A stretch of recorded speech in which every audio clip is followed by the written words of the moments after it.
അനുകരണ കലയിലെ തന്റെ കഴിവ് നമ്മുടെ മുന്നിൽ തെളിയിക്കാൻ വേണ്ടിയിട്ട് നമുക്ക് മുമ്പിലേക്ക് ഒരു നല്ല കലാകാരൻ കടന്നു വരാണ്. നമുക്ക് നിറഞ്ഞ കയ്യടിയോടെ അദ്ദേഹത്തെ ഈ വേദിയിലേക്ക് സ്വാഗതം ചെയ്യാം. ശിവസൂര്യ.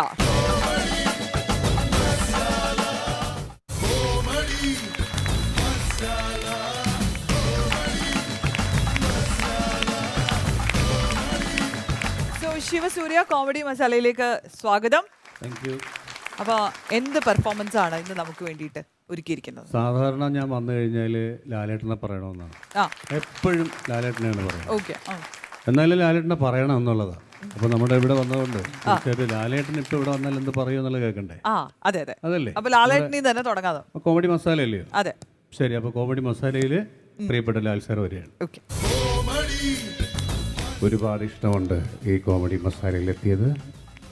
നമ്മുടെ ജീവിതത്തിൻ്റെ വൈറ്റ് പേപ്പർ എന്ന് പറയുന്നത് സ്നേഹമാണ്, ഇഷ്ടമാണ്.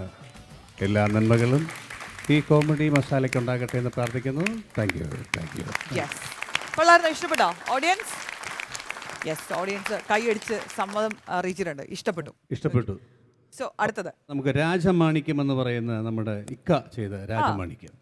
രാജമാണിക്യം. പക്ഷെ എന്നോട് സഹായിക്കണം അശ്വതി. ഞാൻ സഹായിക്കണം. തീർച്ചയായും. എന്താണ് വേണ്ടത്? നീ ആരാണ്, നിനക്ക് എന്ത് വേണം? ഇവിടെ ഇത്ര മതി ചോദിച്ചോ. അത് ഞാൻ ചോദിക്കണം. നീ ആരാണ്, നിനക്ക് എന്ത് വേണം? ഞാൻ ആരാണ്, എന്തരാണെന്ന് അറിയണം, അത്രയല്ലേ ഉള്ളൂ. പണ്ടൊരു പാരാത്രി ഒരു മണിയറവായിൽ മുട്ടിയപ്പാണ് ഈ ചോദ്യങ്ങൾ മറ്റും ഞാൻ കേൾക്കണത്. നീ ആരാണ്, നിനക്കെന്തൊരു വേണം? ഞാൻ പറഞ്ഞ് എനിക്ക് എൻ്റെ അമ്മയെ കാണണം. ആ അമ്മ പറഞ്ഞാളെ എന്നെ അറിഞ്ഞുവിടാൻ. അന്ന് തീർന്നല്ല, പിന്നെ ഞാൻ ഇന്ന് വന്നത് നിങ്ങളൊക്കെ ഒന്ന് കാണാൻ, ഒന്ന് നേരാകെ ഒരു വരവൂടെ വരേണ്ടി വരും. അടിപൊളി. അതേസമയം നമുക്ക് ഇതൊന്ന് മാറ്റി പിടിക്കാം. കാരണം ഇപ്പൊ നമ്മൾ കേട്ടത് ഇക്കാന്റെ ശബ്ദമായിരുന്നു. വർഷങ്ങൾക്ക് മുൻപ് അവതരിപ്പിച്ചിരുന്നെങ്കിൽ എങ്ങനെയായിരിക്കും നമ്മുടെ നസീർ സാറൊക്കെ പറയുന്നത്? ഇതേ സിറ്റുവേഷൻ രാജമാണിക്യമായിട്ട് ഈ സിറ്റുവേഷനിൽ നസീർ സാർ വന്നിരുന്നെങ്കിൽ എങ്ങനെയായിരിക്കും അല്ലേ? അപ്പൊ നമുക്കൊന്ന് കേട്ടു നോക്കാം. അപ്പൊ ഞാൻ വീണ്ടും ചോദിക്കണായിരിക്കും. തീർച്ചയായിട്ടും കൂടെ പിടിച്ചോ. റെഡി. നീ ആരാണ്, നിനക്ക് എന്ത് വേണം? ഞാൻ ആരാണ്, എന്താണെന്നറിയണം, അത്രയല്ലേ ഉള്ളൂ. പണ്ടൊരു പാതിരാത്രി ഒരു മണിയറവാതിൽ മുട്ടിയപ്പോഴാണ് ഈ ചോദ്യങ്ങൾ ഞാൻ കേൾക്കുന്നത്. നീ ആരാണ്, നിനക്കെന്ത് വേണം? ഞാൻ പറഞ്ഞു എനിക്കെൻ്റെ അമ്മയെ കാണണം. ആ പന്ന കിളവി പറഞ്ഞ് എന്നെ അറിഞ്ഞുകൂടാ. എൻ്റെ അമ്മയെ. കൊള്ളാം. ഈ അടുത്ത ആരാണ്? അടുത്തത് പറയുമ്പോ പേടി സ്വപ്നമായിരിക്കും അശ്വതിക്ക്. എന്താണ് അത്? ഒരാളാ, അങ്ങനെയുള്ള ഒരാളാ. ഉമ്മർ സാറാ വരുന്നത്. ഉമ്മർ സാറാണോ വരുന്നത്? ഇവിടെ ഉള്ളവർക്കൊക്കെ ഭയങ്കര പേടിയാ ഉമ്മർ സാറിനെ. അപ്പൊ ഉമ്മർ സാറ് വന്നാൽ എങ്ങനെയെന്നുള്ളതാ. പക്ഷെ അപ്പോഴും കൂടെ പിടിക്കണം. പിന്നെന്താ, ഒരു കുഴപ്പമില്ല. ശരി. നീ ആരാണ്, നിനക്ക് എന്ത് വേണം?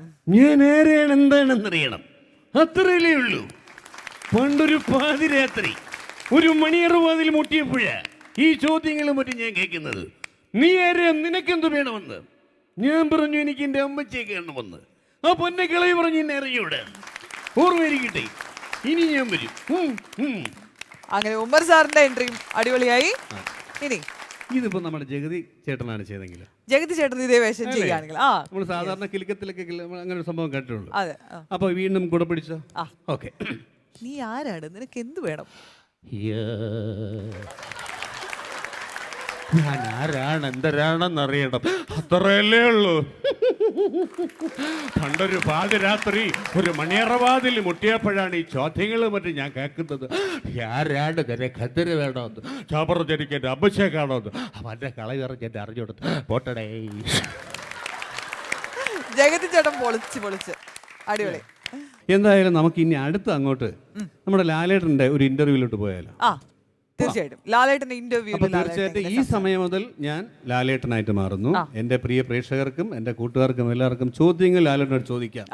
ഓഡിയൻസ് റെഡി അല്ലേ? ലാലേട്ടനോട് എന്ത് ചോദിക്കാനുണ്ടെങ്കിലും നമുക്ക് ഇപ്പൊ ഇദ്ദേഹത്തിനോട് ചോദിക്കാം. ഇദ്ദേഹം ഈ നിമിഷം മുതൽ പരകായ പ്രവേശം ചെയ്യാൻ പോവാണ്, ലാലേട്ടനാവാൻ പോവാണ്. റെഡി അല്ലേ? റെഡി. ഓക്കെ. ഓഡിയൻസ്, ലാലേട്ടനെ കുറിച്ച് എന്താ അഭിപ്രായം? ഇതിനെ കുറിച്ച് അഭിപ്രായം പറയുന്നത് ഞാനല്ല, വെരി ഗുഡ്, നല്ല ആൻസർ. അപ്പൊ എന്താണ് അടുത്ത ചോദിക്കാനുള്ളത്? ഒടിയനെ പറ്റി 2 വാക്ക്. ഒടിയൻ നല്ല സിനിമയാണ്, ഒരുപാട് കൂട്ടായ്മയിൽ ഉണ്ടാക്കിയ ഒരു സിനിമയാണ്. നല്ല കഥ, നല്ല തിരക്കഥ, നല്ല അഭിനയം എന്ന് പറയുന്നത് പോലെ നിങ്ങൾക്ക് നല്ലൊരു വിഷ്വൽ ട്രീറ്റ് ആയിരിക്കും ഒടിയൻ. അടുത്തത് പെട്ടെന്ന് ചോദിച്ചോ. ലാലേട്ടനെ ഇപ്പോഴേ കിട്ടുള്ളൂ. ലാലേട്ടന് ഇഷ്ടപ്പെട്ട നായിക ആരാണ്? ടടണ്ടായ്. ഒരു കുഴപ്പിക്കുന്ന ചോദ്യമാണ് അല്ലേ ചേച്ചി? അങ്ങനെ പറഞ്ഞ് എന്നെ കൂടെ അഭിനയിച്ച എല്ലാവരെയും എനിക്കിഷ്ടമാണ്. എല്ലാവരും വളരെ എന്നെക്കാളും ഉപരി അഭിനയിക്കുന്ന നല്ല ആക്ടേഴ്സുകളാണ്. തീർച്ചയായിട്ട് ഇനിയും വരാനിരിക്കുന്നതേ ഉള്ളൂ. എന്താ പറയുക, ലാലേട്ടനും ഇങ്ങനെയാണ്, നൈസായിട്ട് ചോദ്യത്തിൽ നിന്ന് ചാടിപ്പോവും, എവിടെയും വെട്ടി തരില്ല. ഓക്കെ, ആൻഡ് ഇവിടുന്ന് പുലിമുരുകനെ കുറിച്ച് 2 വാക്ക് പറയാം. പുലിമുരുകനെ കുറിച്ച്. പുലിമുരുകൻ ഞങ്ങൾ പ്രതീക്ഷിക്കാത്തിടത്തോളം അതിനേക്കാളും മേലെ പോയ ഒരു സിനിമയാണ്. അതിന് നമ്മുടെ ജനഹൃദയങ്ങൾ ഒരുപാട് ഏറ്റുവാങ്ങി, അതിനെ നെഞ്ചിലാക്കി. തീർച്ചയായിട്ടും ഇനിയും അങ്ങനെയുള്ള ഒരുപാട് മുരുകന്മാരുണ്ടാകട്ടെ എന്ന് പ്രാർത്ഥിക്കുന്നു. Thank you. മതിയോ? ഹാപ്പി ആയോ? ലാലേട്ടൻ ഒരുപാട് സിനിമയിൽ മറ്റുള്ള ആർട്ടിസ്റ്റുകൾക്ക് വേണ്ടി പാടിയിട്ടുണ്ട്, ലാലേട്ടന് വേണ്ടി പാടിയിട്ടുണ്ട്. ഏറ്റവും ഇഷ്ടപ്പെട്ട ലാലേട്ടന് ഏറ്റവും ഇഷ്ടപ്പെട്ട ഒരു ഗാനം ഏതാണ്?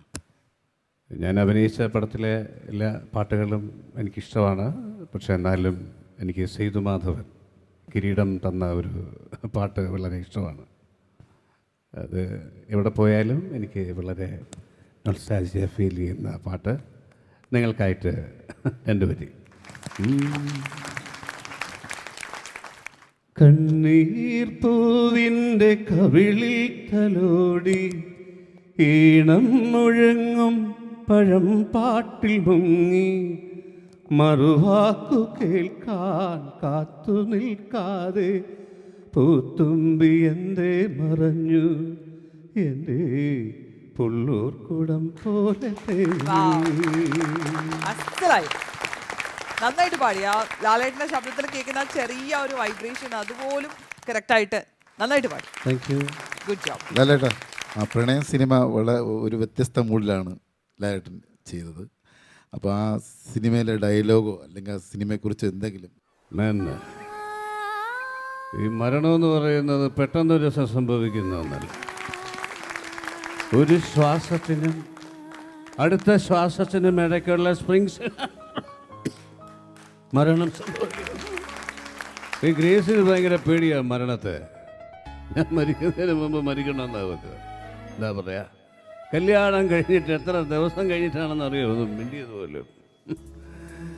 അലസമായി തുറന്നു കിടക്കുന്ന വാതിലിലൂടെ പ്രണയം പലപ്പോഴായി കടന്നു വരും. If you want a lover, do anything you has been through. And if you want another kind of love, I am very much for you. I am your man. Brilliant ആയിട്ട് ചെയ്തു. Thank you. അത് സ്റ്റേജിൽ നമ്മളിങ്ങനെ live അടുത്ത് നിന്ന് കേൾക്കുമ്പോൾ നമുക്ക് correct കണ്ണടച്ച് കഴിഞ്ഞാൽ ലാലേട്ടൻ അല്ലാന്ന് ഫീൽ ചെയ്യില്ല, അല്ലെങ്കിൽ ആ സിനിമയിലെ ഡയലോഗ് കേൾക്കുക എന്നുള്ളൊരു ഫീലേ ഉണ്ടായിരുന്നില്ല.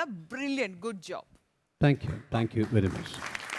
അപ്പോൾ നമ്മുടെ ഈ ഒരു കോമഡി മസാലയുടെ വേദിയിൽ വന്നതിലും ഇത്രയും സമയം നമ്മളെ നന്നായി എൻ്റർടൈൻ ചെയ്തതിലും ഒരുപാട് സന്തോഷം. നന്ദി. വീണ്ടും വരിക. Thank you.